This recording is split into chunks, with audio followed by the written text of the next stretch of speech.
علی علی حق ہے، علی حق ہے، علی حق ہے، علی علی جدھر حق ہے ادھر مولا، جدھر حق ہے ادھر مولا، جدھر مولا ادھر حق ہے۔ میں لگے ہاتھوں ایک واقعہ بھی بیان کر دوں. علامہ عبد الحسین امینی کا نام سنا ہوگا آپ نے، صاحب الغدیر. الغدیر امیر المؤمنین کی ولایت کے اس بات پر لکھی گئی تاریخی اور بہت ہی، یعنی تاریخ میں، تاریخ کی کتاب نہیں ہے، حدیث کی کتاب ہے، عقائد اور کلام کی کتاب ہے، لیکن تاریخی طور پر انمول اور انتہائی مستند کتاب ہے. اور انہوں نے اس کتاب کو لکھنے کے لیے 11 جلدوں میں ہے، عربی میں ہے، اب اردو میں اس کی تلخیص بھی آ گئی ہے. تو اس کتاب کو لکھنے کے لیے انہوں نے اپنی پوری زندگی صرف کر دی، یہاں تک کہ وہ انڈیا گئے، لکھنؤ گئے، اور جب وہ واپس نجف آئے تو بعض لوگوں نے پوچھا آپ نے 6 مہینے انڈیا میں گزارے، وہاں کا موسم کیسا ہے، وہاں کی آب و ہوا کیسی ہے؟ تو جواب میں فرمایا کہ میں وہاں پر گیا تو لائبریری کے اندر گھسا، جب نکل آیا تو لائبریری سے واپس نکل کے سیدھا نجف آ گیا، مجھے موسم کا کچھ نہیں پتا. انہوں نے اتنی محنت کی اور الغدیر لکھی، اور الغدیر پھر مقبول بھی ہوئی ائمہ کی بارگاہ میں اور اللہ کی بارگاہ میں. اس کا بڑا مقام ہے چونکہ اس نے بڑا اثر کیا پھر معاشرے کے اوپر. انہوں نے اپنی وصیت میں یہ لکھا کہ جو لوگ درود بھیجتے ہوئے وعجل فرجہم کو شامل کر کے اونچی آواز سے درود بھیجیں تو میں ان سب کو الغدیر کے ثواب میں شامل کروں گا. اللہم صلی علی محمد وآل محمد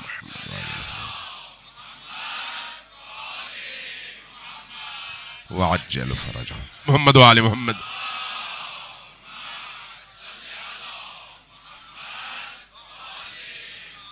ایک حدیث مجھے یاد آئی، سنا دوں اسی آپ کے صلوات کے حوالے سے جو آپ پڑھتے ہیں نا.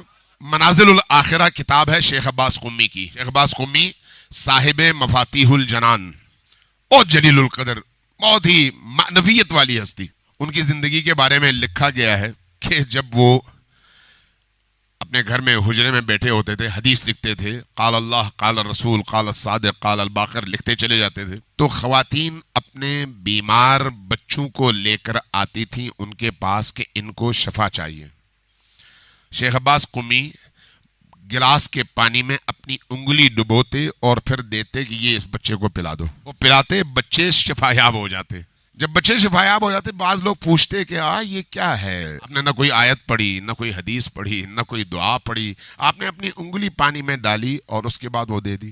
کہا کہ ان انگلیوں نے ساری زندگی قال الصادق اور قال الباقر لکھ کر ائمہ کی خدمت کی ہے، اس لیے اگر ان انگلیوں میں اتنی تاثیر پیدا ہو جائے کہ کسی مردہ کو لگنے سے وہ زندہ ہو جائے تو تمہیں تعجب کیوں ہونا چاہیے. یعنی اتنے جلیل القدر عالم. انہوں نے ایک کتاب لکھی ہے منازل الاخرہ. منازل الاخرہ میں آخرت کے مختلف مقامات کو بیان کیا گیا ہے. وہاں پر معراج کے حوالے سے ایک روایت لکھتے ہیں، باقیوں نے بھی مختلف جگہوں میں اس روایت کو مختلف طرق سے نقل کیا ہے، میں ان سے نقل کر رہا ہوں. فرماتے ہیں کہ جب رسول کریم صلی اللہ علیہ وآلہ وسلم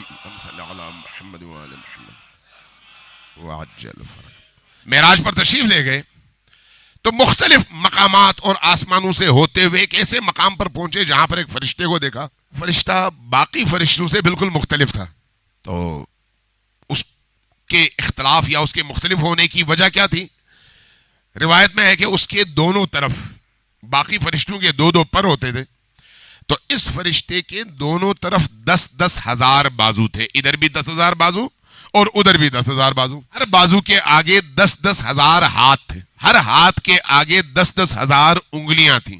رسول اللہ نے پوچھا کہ اے فرشتے، اللہ نے تمہیں کس کام کے لیے خلق کیا ہے جو تمہیں یہ اوزار، یہ ہتھیار اور یہ سامان فراہم کیا ہے اور دیا ہے؟ عرض کیا یا رسول اللہ، اللہ نے میرے ذمہ 2 کام رکھے ہیں.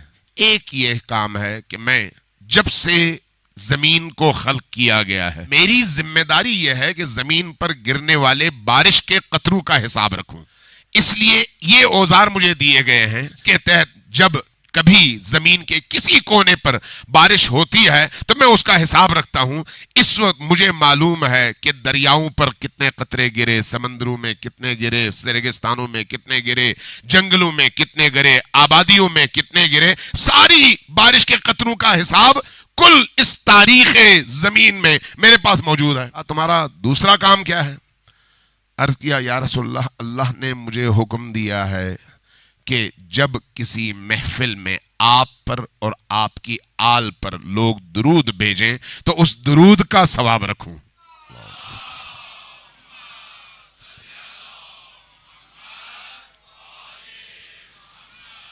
حدیث کے حوالے سے وعجل فرجہم، حدیث کے حوالے سے ابھی پیک کا بند نہیں آیا۔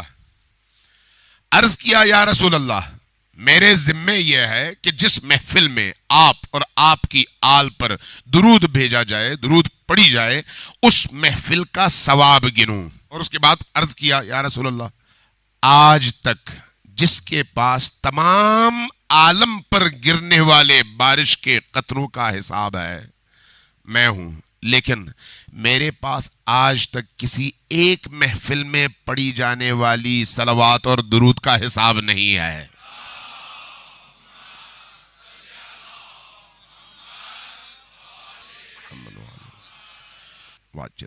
اس لیے یہ جو عبادت ہے درود پڑھنے کی، اس کو آپ عبادت سمجھ کر پڑھیں، تھکن اتارنے کے لیے نہیں، چونکہ بہترین عبادت ہے گھر میں جاتے ہوئے، گھر سے نکلتے ہوئے، نوکری کی طرف جاتے ہوئے، کاروبار کی طرف جاتے ہوئے، بازار کی طرف جاتے ہوئے، اللہم صلی علی محمد وآل محمد وعجل فرجہم، کیا عرض ہے؟ آپ کی روح پاکیزہ ہو جائے گی، کیونکہ درود کی بہت ساری خصوصیات ہیں، 1000 خصوصیات ہیں، 1000 خصوصیات۔ ان میں سے ایک خصوصیت یہ ہے کہ آپ کی تمام روحی تکلیفوں کو دور کرنے کا باعث درود ہے، آپ کی فکری الجھنوں کو دور کرنے کا باعث درود ہے، آپ کی دعاؤں کی قبولیت کا باعث درود ہے۔ اور پھر ایک اور نقطے کا اضافہ کروں اسی میں، جب آئی گئی بات، روز کوشش کریں کہ امام زمان علیہ السلام کی بارگاہ میں اللہم صلی علی محمد وآل محمد وعجل فرجہم تسبیح ہاتھ میں لیں، 100 مرتبہ درود بھیجیں توجہ سے، وعجل فرجہم کے ساتھ، وعجل فرجہم کے ساتھ۔ امام اثر روح عالم ہے، روح عالم۔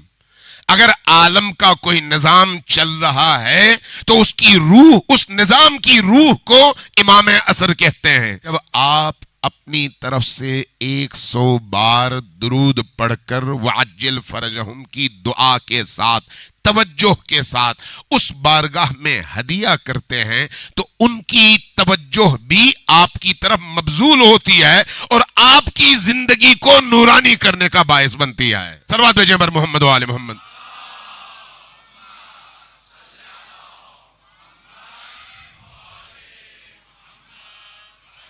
علی علی حق ہے، علی حق ہے، علی حق ہے، علی جدھر حق ہے ادھر مولا، جدھر حق ہے ادھر مولا، جدھر مولا ادھر حق ہے۔